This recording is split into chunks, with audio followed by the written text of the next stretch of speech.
this week's Technique Tuesday video, I'll demonstrate the alternating cast-on for Knit 2 Purl 2 fabric. As always, if you'd like to jump right to a specific point in the video, there are direct links down in the description. The alternating double rib cast-on is a variation of the alternating cast-on for Knit 1 Purl 1 ribbing, which I demonstrated last week. That cast-on is fairly well known and is known by a number of different names. This cast-on was created by June Hemmons Hyatt because she understands that many knitters prefer Knit 2 Purl 2 ribbing over Knit 1 Purl 1 ribbing, and that they would like a cast-on edge like the alternating cast-on, but for Knit 2 Purl 2 ribbing. In some respects, the tubular cast-on does provide that edge, but it does have this kind of twist to it, and it maybe isn't exactly what knitters want, rather than having something that has to twist in order to create these separate columns of Knit 2 Purl 2. They want something that actually starts at the very bottom with the columns of knits and purls separated. So you can think of this as an edgeless cast-on because the stitches actually go all the way down to the bottom. The bottom actually looks like an extension of the knit stitches compared to something like the long tail cast-on, where the edge is distinctly different than the stitches that lie above it. So it's just a different aesthetic appearance. One knitter may have a preference for an actual edge, and another knitter may have a preference for something that is essentially edgeless. So I want to work my ribbing with size 5 needles, which is a 3.75 millimeter needle. But to do my cast on, I'm going to need a set of needles that are a size or 2 smaller. I'm going to use a set of needles that are 1 size smaller, the US 4, which is a 3.5 millimeter needle. So I'm going to use the cast on. I'm going to use these needles to cast on and work the first row, and then I will switch to the larger needles. The other thing I need is either 2 separate balls of yarn or 2 ends of the same ball of yarn to work my cast on. And so in my case, I'm going to use both ends of the same ball of yarn. So you need to measure out a tail in order to work this cast on. So it's like the long tail cast on in that way, where you have to measure out a tail first.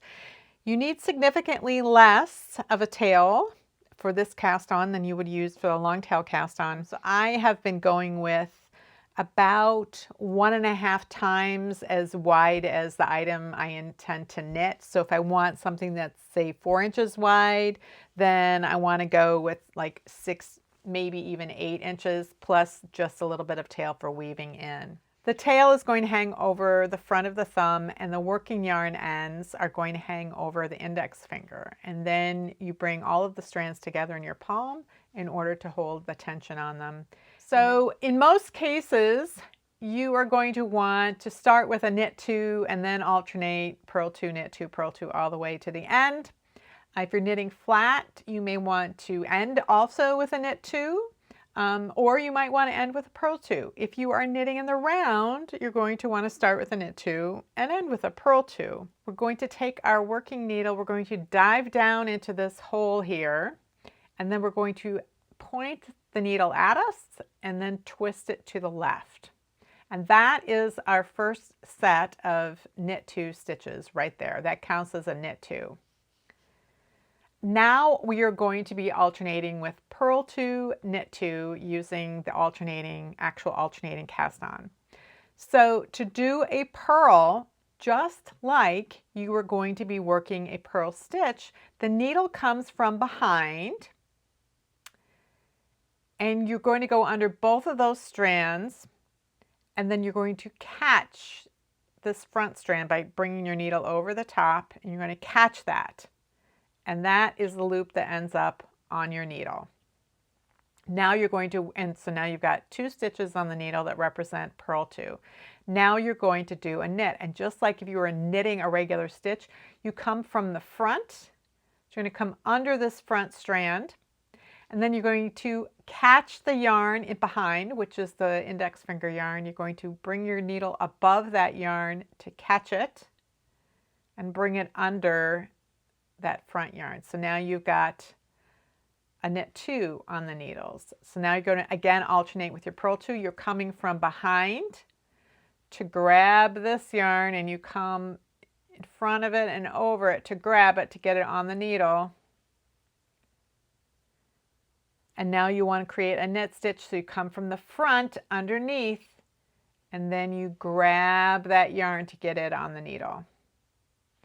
So you continue alternating back and forth between purls and knits. Purl, knit, purl, knit. So then you continue until you have one stitch less than you need.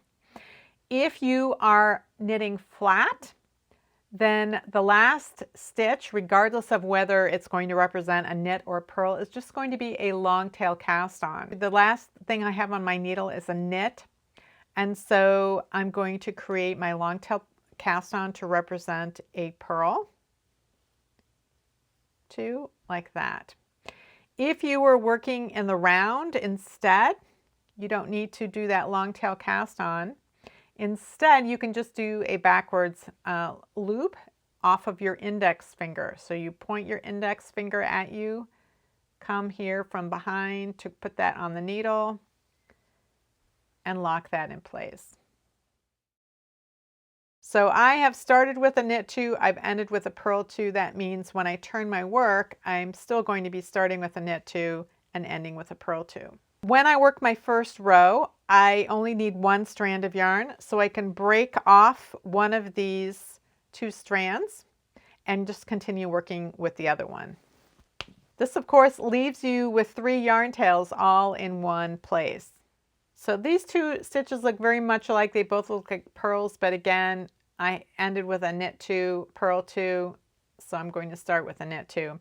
Now, what's really important with this cast on, we're going to be working each of these strands as a separate stitch, and you want to separate them before you work them. You want to make sure that nothing is crossing over. You don't want the stitch on the right crossing over the stitch on the left. So you separate those out with your thumb, and then you can work each of those 2 stitches. I'm going to work my 2 knits. And now you can see what I mean. I have some stitches that are crossed. See how that's crossed over the top? I'm going to separate those from each other so that when you look at them, they are separate. Now I can work my 2 purl stitches.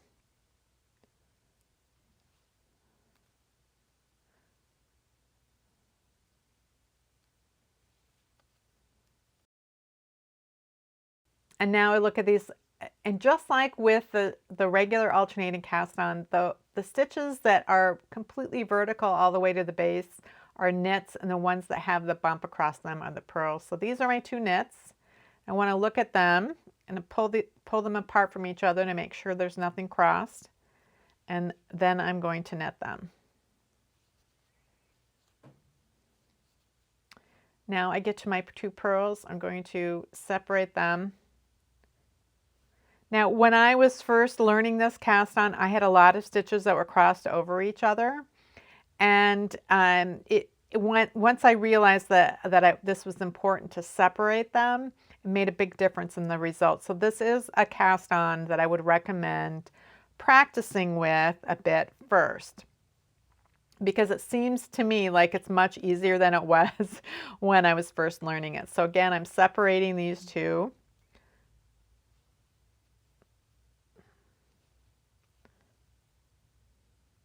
Separating them. And what you'll see is that on one side of the cast on, the knit stitches kind of have a little bit of a notch between them. Those on this side of the cast on are purl stitches, and you can still see that little notch. So the cast on edge looks very similar on both sides. It's not exactly the same, but it is very, very similar on both sides. This is the point where you introduce the larger needle. So if you like the look of it, then that is an advantage for you.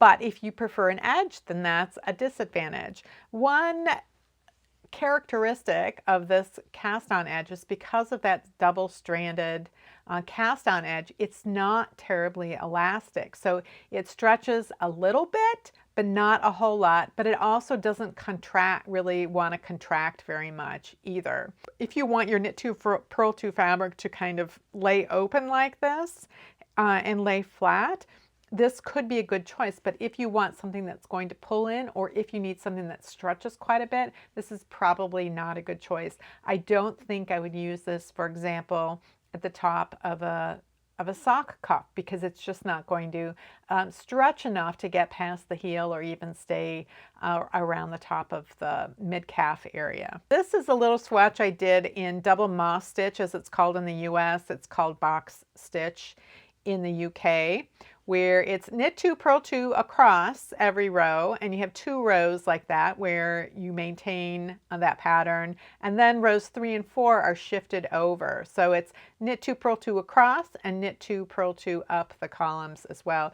So this could be a nice cast on to start an edge of a fabric where you were using this kind of fabric, maybe a scarf or a blanket, because it is going to lie flat and it's going to look the same on both sides. So if you need a reversible edge and you want one that doesn't actually produce an edge but allows the stitches to come all the way to the bottom, this could be a good choice.